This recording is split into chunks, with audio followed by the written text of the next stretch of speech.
Ketua Menteri Datuk Seri Haji Nur hari ini menyaksikan penyerahan sumbangan khas RM290,000 daripada tabung zakat Majlis Ugama Islam Sabah MUIS kepada mangsa kebakaran Kampung Kurnia Jaya, Batu Empat Tawau di pejabatnya di Dewan Undangan Negeri hari ini. Sumbangan berkenaan diserahkan timbalan yang di-Pertua MUIS Ustaz Malai Ali Malai Ahmad kepada Menteri Tugas-Tugas Khas Datuk Muhammad Arifin Muhammad Arif mewakili Ketua Isi Rumah Mangsa Kebakaran seramai 580 KIR mangsa kebakaran kampung itu. Masing-masing akan menerima sumbangan sebanyak RM500. Manakala kerajaan negeri akan memastikan seramai 670 keluarga mangsa kebakaran yang kehilangan tempat tinggal di Kampung Kurnia Jaya Tawau mendapat penempatan baharu. Timbalan Ketua Menteri Datuk Seri Mukhtaradin berkata tiada mangsa yang terkecuali daripada perhatian. Beliau berkata kerajaan negeri akan mencari penyelesaian terbaik memastikan mangsa dapat mendirikan semula rumah. Beliau menyampaikan sumbangan UMNO Sabah berupa wang tunai sebanyak RM500 setiap keluarga selain barang keperluan lain. Mukhtar berkata kerajaan negeri juga akan berusaha membina penempatan melalui projek perumahan rakyat PPR supaya lebih ramai rakyat mendapat kediaman yang selesa. Katanya walaupun pembinaan PPR memerlukan dana yang besar dan tapak tanah yang sesuai, tetapi kerajaan akan berusaha supaya ia dapat direalisasikan. Sementara itu beliau menasihatkan penduduk di daerah ini supaya menjaga keselamatan diri dan tidak membina rumah terlalu rapat bagi mengelak perkara tidak diingini. Jelasnya kebakaran besar berlaku di perkampungan yang dibina terlalu rapat dan tidak tersusun menyebabkan kemusnahan ratusan rumah. Sementara itu, Ahli Dewan Undangan Negeri Pakatan Harapan menyampaikan sokongan kepada Ketua Menteri Datuk Seri Haji Nur berhubung keputusan Kabinet Negeri mengehadkan tempoh lantikan Ketua Menteri kepada hanya 2 penggal.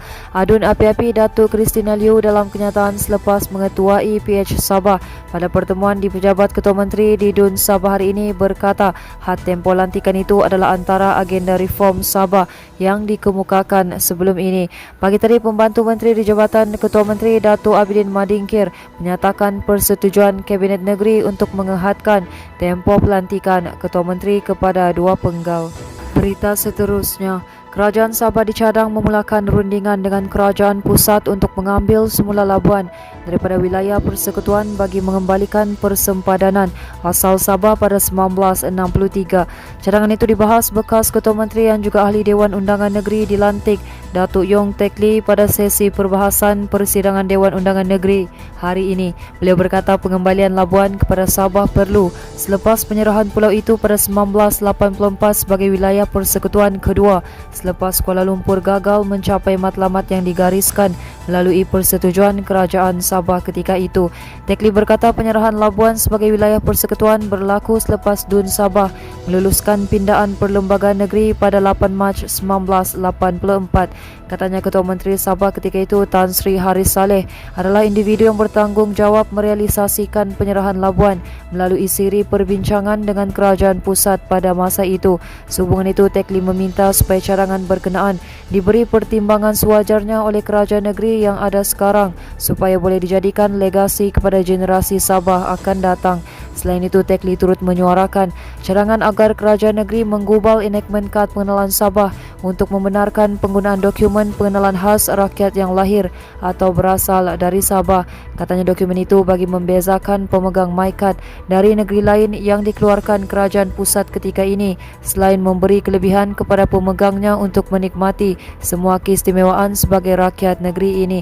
Sementara itu, Teck Lee turut mencadangkan kepada kerajaan negeri supaya meminta kerajaan pusat membenarkan laporan siasatan nahas kapal terbang Nomad yang mengorbankan ramai anggota Kabinet Sabah pada 6 Jun 1976 yang kini disimpan di Arsip Australia supaya didedahkan kepada umum. Seterusnya, seorang pemandu lori berdepan detik cemas selepas lori 3 tan yang dipandunya terjunam ke gaung sedalam 50 meter dalam kejadian di kilometer 54 Jalan Kalabakan 10 Tawau semalam. Dalam kejadian jam 3 petang itu, walaupun lori berkenaan remuk teruk, namun mangsa berusia 34 tahun hanya mengalami kecederaan di bahagian paha. Mangsa juga bernasib baik apabila diselamatkan seorang anggota bomba yang sedang bercuti dan kebetulan melalui lokasi kejadian. Jurucakap Pusat Gerakan Operasi Jabatan Bomba dan Penyelamat Malaysia Sabah berkata pihaknya menerima panggilan kecemasan pada jam 3.34 petang. Katanya sepasukan 9 anggota dan pegawai bersama jentera serta van unit bantuan perkhidmatan kecemasan dikerahkan bergegas ke lokasi kejadian. Katanya sebaik tiba di lokasi kejadian, mangsa berjaya dikeluarkan oleh anggota bomba yang kebetulan sedang bercuti dan melalui kawasan berkenaan. Mangsa seterusnya dibawa ke hospital menggunakan ambulans untuk mendapatkan rawatan lanjut.